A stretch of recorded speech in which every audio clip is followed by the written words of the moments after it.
মানুষ যখন এই দুনিয়া ছেড়ে চলে যায় তখন তার দেহে কিছু পরিবর্তন দেখা যায়।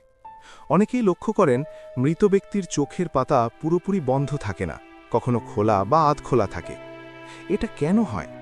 এটা কি কেবল শারীরিক কারণ, নাকি ইসলাম এ বিষয়ে কিছু বলেছে?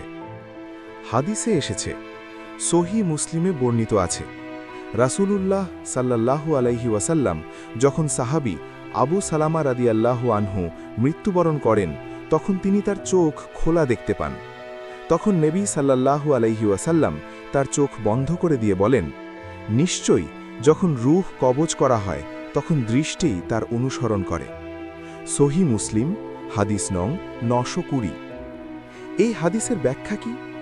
রাসূল সাল্লাল্লাহু আলাইহি ওয়াসাল্লাম বলছেন, রূহ যখন বের হয়ে যায় তখন চোখ সেই রূহের দিকে তাকিয়ে থাকে। অর্থাৎ মৃত্যুর সময় মানুষের চোখ ওপরের দিকে স্থির হয়ে যায়, কারণ সে এমন কিছু দেখতে পায় যা জীবিতরা দেখতে পায় না। মৃত্যুর সময় কি ঘটে? ইসলামী বর্ণনা অনুযায়ী মুমিনের কাছে রহমতের ফেরেশতা আসেন, কাফির বা পাপীর কাছে আযাবের ফেরেশতা আসেন। রূহ বের হওয়ার সময় মানুষ সেই দৃশ্য দেখতে পায়।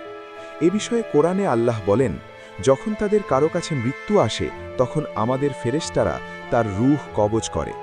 সূরা আনাম 6:61। এবং তুমি যদি দেখতে যখন ফেরেশতারা কাফিরদের প্রাণ বের করে।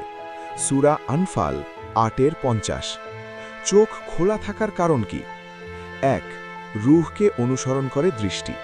হাদিস অনুযায়ী রূহ যখন বের হয় চোখ সেই রূহের দিকে তাকিয়ে থাকে, তাই মৃত্যুর পর অনেক সময় চোখ খোলা বা আধ খোলা থাকে।